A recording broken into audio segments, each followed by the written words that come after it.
Sekian waktu lamanya filosofi yang menyatakan bahwa hidup itu seperti roda telah menjadi dasar keyakinan dari banyak orang percaya, sehingga rasa lelah, frustasi, kecewa, dan berbeban berat telah dianggap hal yang wajar untuk dialami. Jika itu yang menjadi dasar keyakinan, maka dampak hidup seperti apa yang akan dihasilkan? Tidak heran jika akhirnya kehidupan orang percaya hanya berputar-putar pada permasalahan akibat ketidakakuratannya sendiri. Bukankah Tuhan telah menetapkan kehidupan orang percaya terus naik dan tidak pernah turun, bahkan menjadi saksi dari kedahsyatan dan kebesaran Tuhan? Saat Roh Kudus tercurah, maka keberadaan kita akan menjadi senjata kebenaran untuk menghancurkan segala pekerjaan iblis di atas bumi ini. Bagaimana wujud konkret dari cara Tuhan melatih diri kita yang merupakan makhluk roh? Dan bagaimana cara kita bekerja sama dengan Roh Kudus untuk dibangun menjadi alat di tangannya? Mari temukan jawabannya di ruang Tyrannus, the room of revivalists and reformers.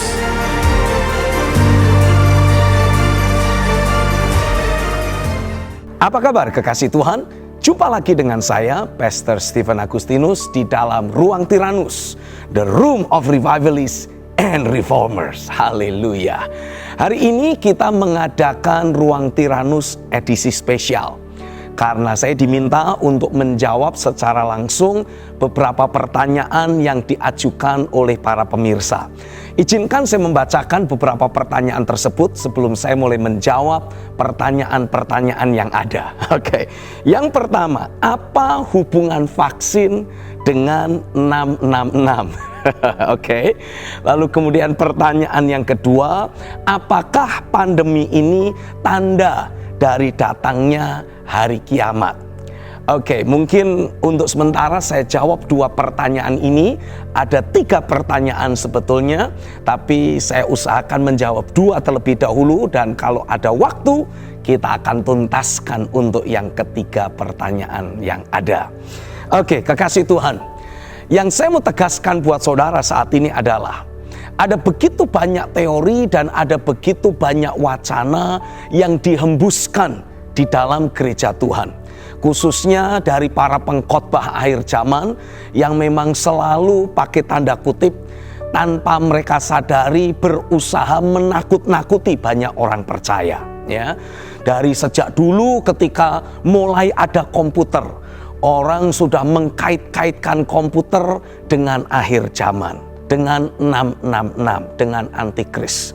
Lalu kemudian ketika negara-negara Eropa bersatu, juga kembali para pengkhotbah akhir zaman itu mengkait-kaitkan tentang momen terjadinya bersatunya negara-negara di Eropa juga dengan 666. Nah, sekarang yang terkini adalah peristiwa pandemik yang diikuti dengan munculnya vaksin sebagai upaya solusi dari pandemik tersebut, juga dikaitkan dengan 666. Orang banyak memberitahu, awas, hati-hati loh, kalau kamu divaksin nanti kamu jadi manusia Bluetooth atau jadi manusia robot, jadi manusia magnet, kamu jadi antek-anteknya Illuminati, dan sebagainya dan sebagainya. Karena mereka meyakini bahwa di dalam vaksin itu sudah diberikan kayak semacam chip, hanya sebutannya nanochip, makanya nggak kelihatan katanya. Itu larut di dalam cairan yang ada. Tapi begitu engkau diinjeksi vaksin, nah lo, engkau sudah tidak akan bisa kemana-mana, hidupmu akan dikontrol, hidupmu akan dikendalikan oleh 666 tersebut. Ini yang saya mau untuk saudara belajar pahami. Ya, saya mau saudara belajar membangun kerangka berpikir seperti saya. Kira-kiranya seperti ini. Apapun yang akan terjadi dan apapun yang telah terjadi di bawah kolong langit ini, sebetulnya hanyalah sebuah pengulangan belaka. Tidak ada sesuatu yang baru di bawah kolong langit ini. Setuju ya? Amin ya. Termasuk di antaranya ketika orang membuat atau menyampaikan wacana berdasarkan ayat-ayat Alkitab dan penafsiran mereka tentang akhir zaman, yang menyatakan bahwa di hari-hari yang terakhir nanti akan ada seorang penguasa tunggal yang diberi gelar Antikristus, yang akan menguasai seluruh dunia dan akan menganiaya gereja Tuhan dan akan membawa kehancuran bagi seluruh umat manusia. Saya mau saudara belajar memahami prinsipnya. Di bawah kolong langit ini tidak ada sesuatu yang baru. Segala sesuatunya seperti sebuah pengulangan belaka. Nah, kalau kita berbicara tentang adanya orang-orang yang berniat menguasai dunia, dari zaman dulu sudah banyak yang punya niat menguasai dunia. Kalau kita juga berbicara tentang aniaya dan penganiayaan, waduh, orang-orang percaya di zaman kekaisaran Roma, khususnya Kaisar Nero, kurang dianiaya model kayak apa coba? Orang-orang percaya di zaman gereja underground di Cina, mereka kurang teraniaya seperti apa coba? Jadi itu bukan sesuatu hal yang baru, ya. Dan lebih lanjut, kalau kemudian kita berkata, oh akan ada penguasa tunggal. Sekali lagi saya tegaskan, tidak ada sesuatu yang baru di bawah bumi ini. Bahkan kalau kita membaca dalam kitab Kejadian, di dalam kitab Kejadian pasal yang ke-11, saudara sudah mendapati muncul penguasa tunggal. Di masa itu, di masa kitab Kejadian, sudah lahir seorang penguasa tunggal yang mungkin kita kenali dengan nama Nimrod. Ya, Nimrod ini sudah berhasil menyatukan banyak suku-suku, banyak bangsa yang memakai bahasa mereka masing-masing untuk kemudian memakai satu bahasa persatuan, kira-kiranya mungkin kayak gitu. Sehingga mereka dengan mudah disatukan idenya, disatukan tujuannya, disatukan rencana dan karya yang mereka akan hasilkan. Itu sebabnya kita mendapati dalam kitab Kejadian pasal yang ke-11, Alkitab menuliskan Nimrod bersama dengan semua orang-orang yang pada waktu itu ada dalam kontrol, kendali, pemerintahan dan kerajaannya. Mereka semua kumpul di satu tempat yang namanya Tanah Sinear. Untuk apa? Membangun menara yang ujungnya sampai ke langit. Apa sih tujuan mereka? Tujuannya tidak lain adalah yang pertama menyatakan bahwa mereka tidak bisa menerima, mereka tidak bisa percaya dengan perjanjian yang Tuhan lakukan dengan Nuh, yang menyatakan bahwa Tuhan tidak akan pernah menghabisi bumi lagi dengan air bah. Mereka berpikir, mereka berkata, wah, saya tidak bisa percaya ini dengan Tuhan yang satu ini. Siapa yang memberi jaminan bahwa bumi tidak akan dihancurkan dengan air bah lagi?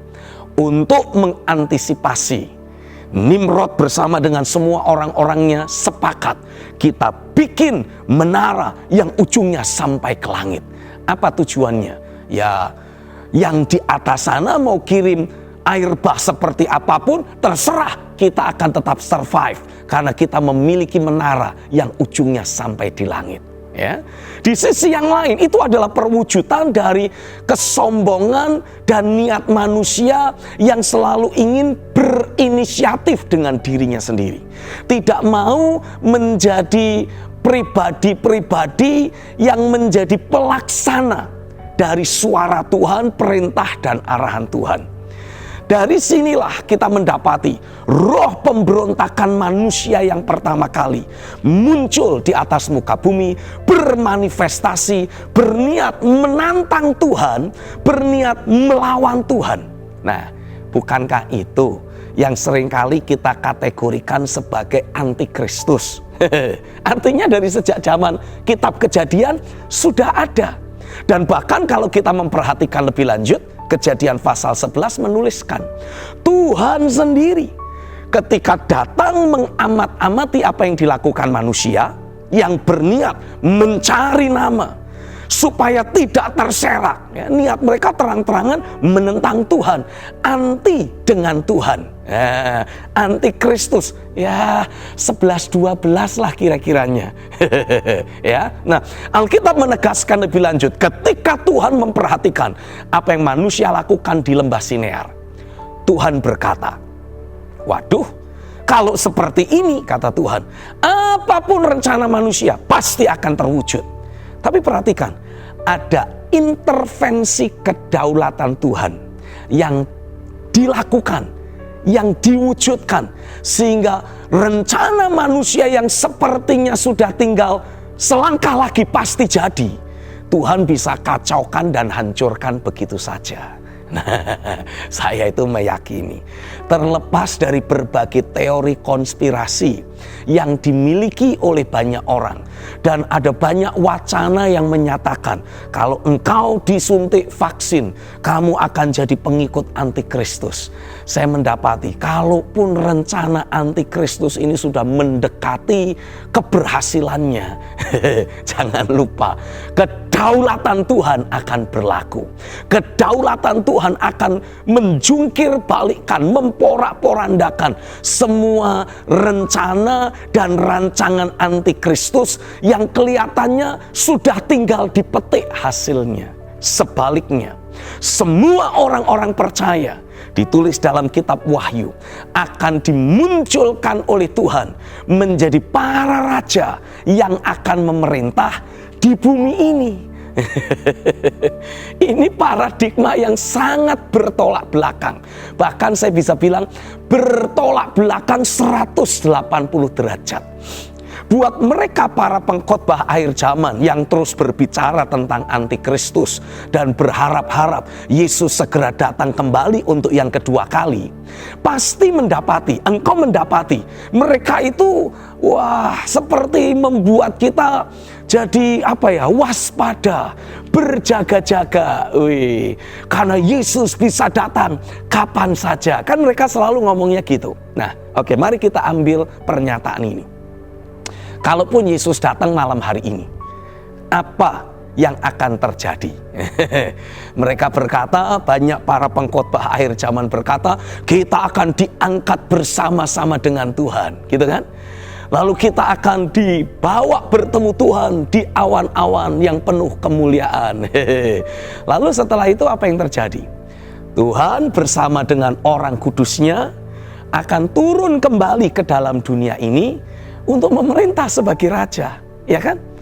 Sementara paradigma yang selama ini ditanamkan kepada kita, kita akan terus hidup di sorga untuk selama-lamanya.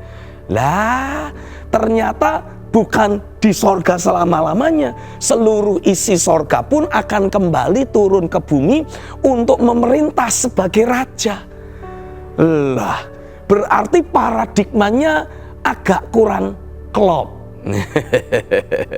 Jadi saya mendorong saudara, jangan takut, karena ketika engkau dengan begitu saja ditakut-takuti oleh berbagai jenis pengajaran tentang akhir zaman, saya mau memberi penegasan buat saudara.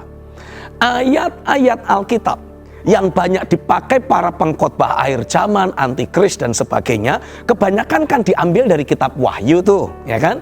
Dalam kitab Wahyu pasal yang pertama, ketika Rasul Yohanes dibuang di Pulau Patmos, dan Yesus yang sudah dipermuliakan di sebelah kanan Bapa di sorga datang menyatakan diri kepada Yohanes, kalimat pertama yang disampaikan oleh Yesus keluar dari mulutnya sendiri adalah, jangan takut.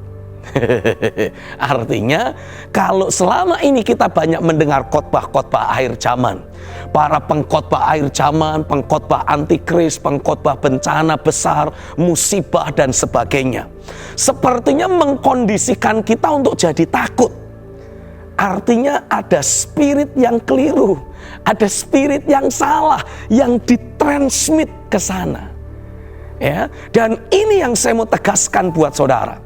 Jadi ketika saudara bertanya, apakah vaksin ini memiliki hubungan, punya keterkaitan dengan 666?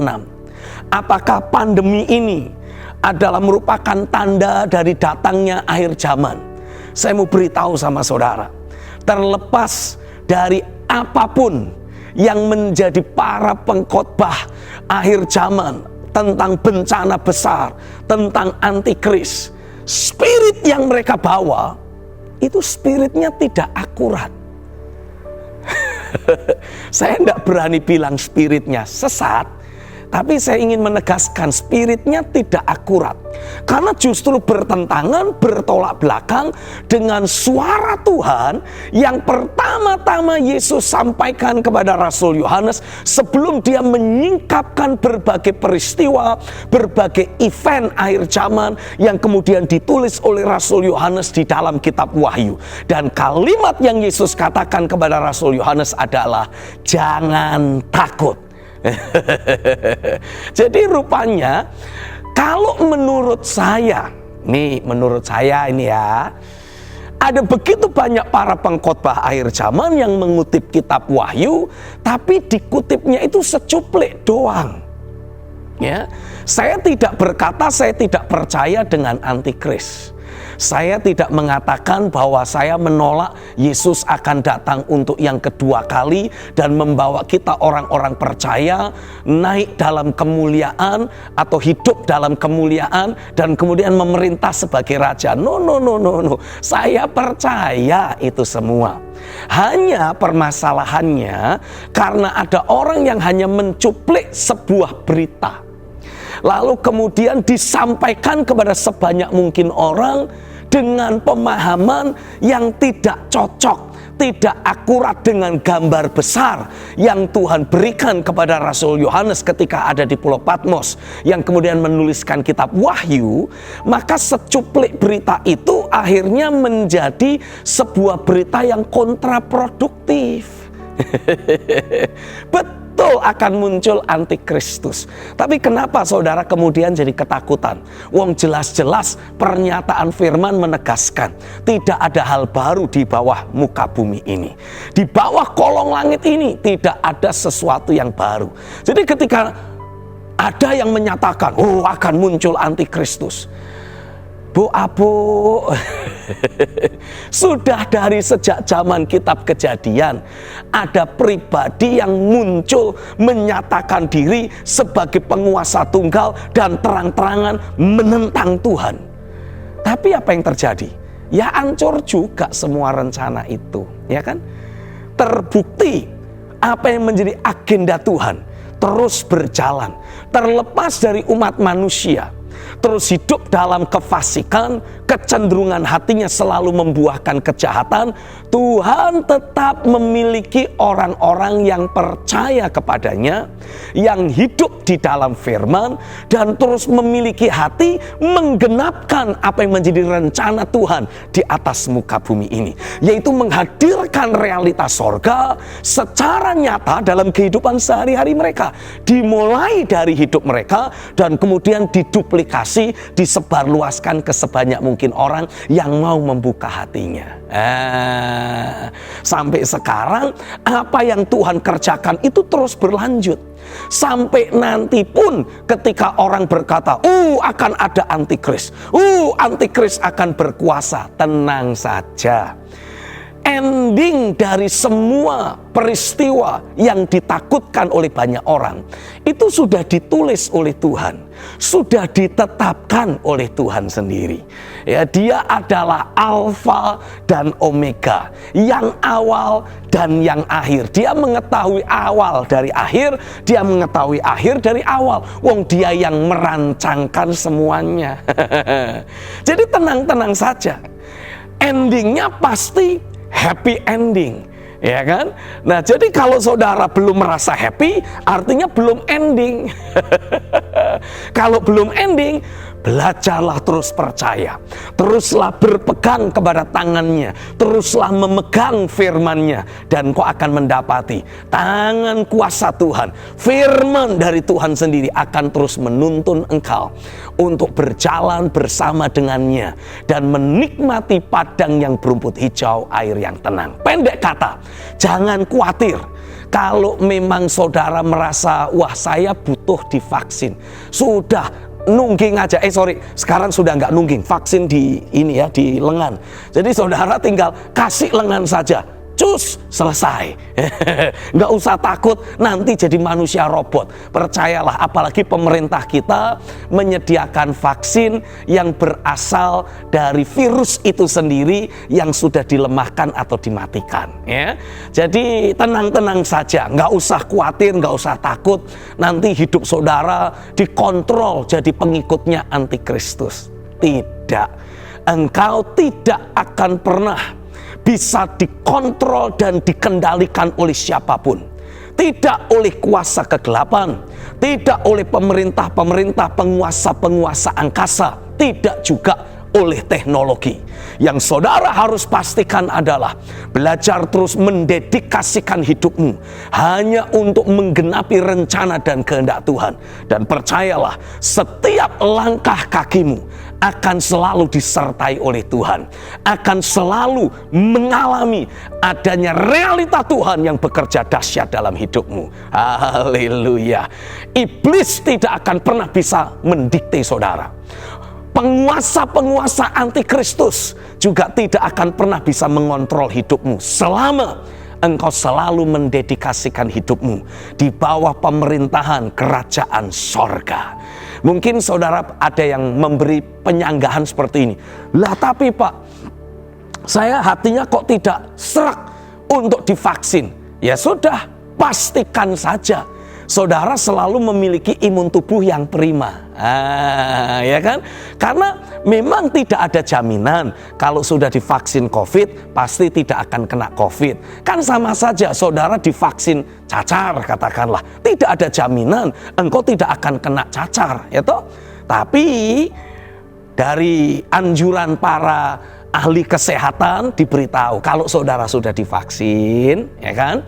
Kalaupun kena virus ini, kena virus itu karena sudah divaksin, ya tidak parah.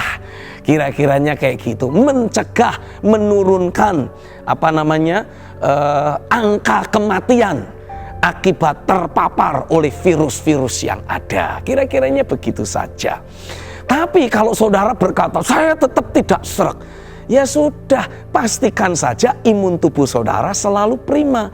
Karena virus apapun, kalau imun tubuh saudara prima, lewat virusnya, bukan saudara yang lewat. Ya kan? Bahkan virus COVID-19 ini pun ditegaskan, saudara kalau bisa terus bertahan, imun tubuh saudara tetap prima, engkau bertahan paling tidak 14 hari. Yang berlalu virusnya, bukan orangnya. Ya. Jadi pastikan saudara terus menjagai pikiran dan hatimu tertuju kepada firman. Pastikan pikiran dan hatimu terus mengalami ada kuasa roh, kuasa firman yang berkobar-kobar dengan kuat dalam hidupmu. Ada realita Tuhan yang terus menjagaimu dan memastikan imun tubuhmu selalu dalam keadaan prima. Haleluya, amin ya.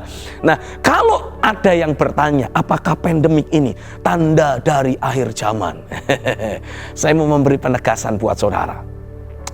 Munculnya pandemik COVID-19 dan sekarang sudah ada banyak varian-varian baru, new flavor ini baru permulaan.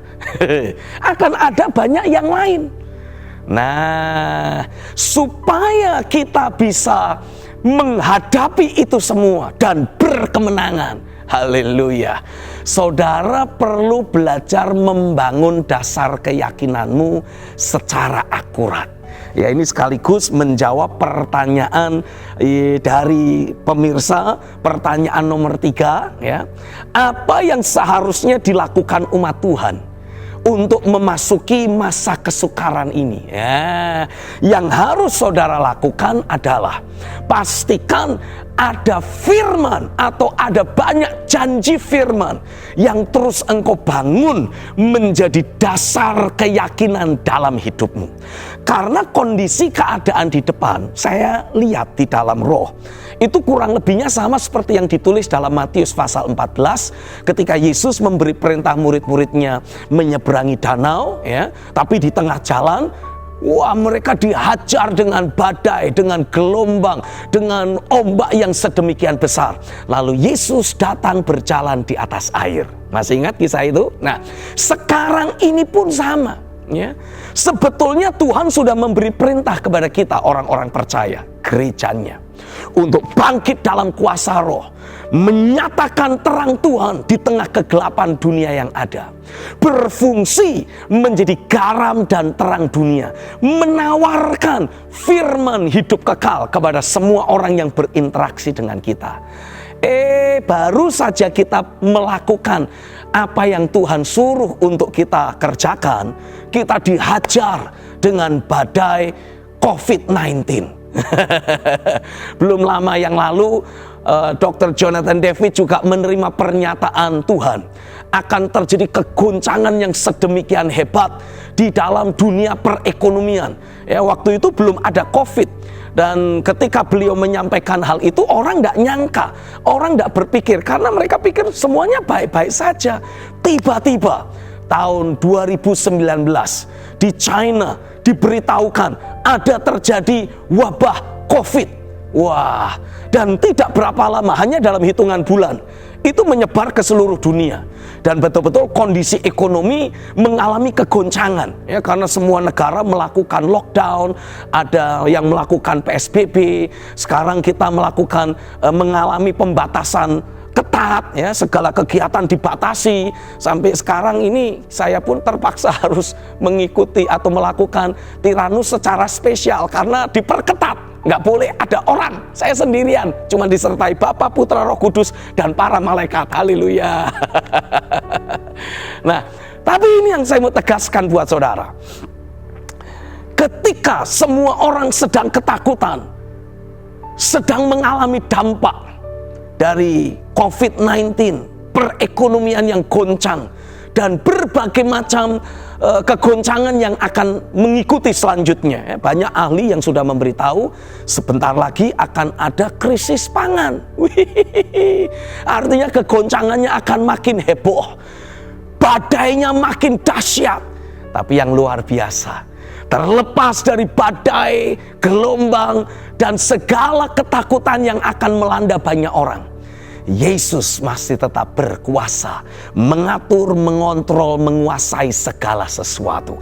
Dibuktikan dalam Matius 14, Yesus berjalan di atas air, mendekati murid-murid. Sementara murid-murid ketakutan, Yesus berkata, "Jangan takut, ini aku." Pernyataan yang Yesus katakan, "Jangan takut, ini aku," adalah pernyataan yang sama yang Yesus sampaikan kepada Rasul Yohanes di Pulau Patmos. Dan saya percaya ketika Yesus menyatakan dirinya kepada Rasul Yohanes di Pulau Patmos kira-kira 2000 tahun yang lalu, firman itu sampai hari ini masih sangat applicable. Karena pernyataan yang Yesus berikan kepada Rasul Yohanes di Pulau Patmos itu mengawali dari rentetan pewahyuan tentang apa yang akan terjadi di hari-hari yang terakhir. Mulai dari dibukanya tanda meterai yang menciptakan sesuatu yang menakutkan, sesuatu yang disebut bencana dan berbagai macam malapetaka di atas muka bumi ini. Lalu ditambah dengan tiupan sangkakala dari para malaikat yang juga menciptakan banyak peristiwa heboh, hebat, menakutkan di atas muka bumi ini. Dan diakhiri dengan dituangkannya cawan murka Allah. Itu semua hanya bisa kita tanggulangi melalui pernyataan yang Yesus katakan di dalam kitab Wahyu pasal pertama ayat 17 sampai 18. Demikian bunyi firman Tuhan. "Ketika aku melihat Dia, tersungkurlah aku di depan kakinya sama seperti orang yang mati. Tetapi Ia meletakkan tangan kanannya di atasku, lalu berkata," inilah yang menjadi suara Tuhan yang sama seperti yang Yesus sampaikan kepada murid-murid saat perahu murid-murid diombang-ambingkan gelombang. Yesus berkata juga kepada setiap kita, "Jangan takut." Haleluya. "Aku adalah yang awal dan yang akhir dan yang hidup. Aku telah mati, namun lihatlah, aku hidup sampai selama-lamanya. Dan aku memegang segala kunci maut dan kerajaan maut. Glory bagi Tuhan, haleluya. Waktu Petrus mendengar pernyataan Yesus berkata, "Aku ini, jangan takut." Petrus berkata, "Tuhan, kalau itu Engkau, suruhlah aku." Atau dengan kata lain Petrus berkata, "Beri aku firman-Mu, supaya aku juga berjalan di atas air, mengatasi segala badai, gelombang, dan kegoncangan yang akan datang. Seperti Engkau berkuasa, berdaulat di atas semua gelombang dan kegoncangan yang ada." Jadi kalau saudara bertanya, apa yang harus dilakukan sebagai persiapan oleh umat Tuhan? Jawabannya cuma satu. Terimalah firman dari Tuhan. Mintalah firman untuk Tuhan berkata-kata. Dan bangun dasar keyakinanmu di atas firman yang Tuhan berikan itu. Maka engkau pun akan menjalani hari-harimu yang sekarang maupun yang akan datang di atas segala badai, di atas segala rencana niat jahat iblis, di atas segala planning dan perencanaan dari si antikristus, di atas segala kegoncangan dan badai kehidupan yang ada. Tapi muncul sebuah pertanyaan yang baru lagi. Apa yang Tuhan firmankan buat kita? Sehingga kita akan bisa bangun menjadi dasar keyakinan dan kita bisa berjalan mengatasi segala badai dan gelombang tersebut. Haleluya. Pertanyaan itu akan saya jawab di dalam Ruang Tiranus minggu yang akan datang. Don't miss it.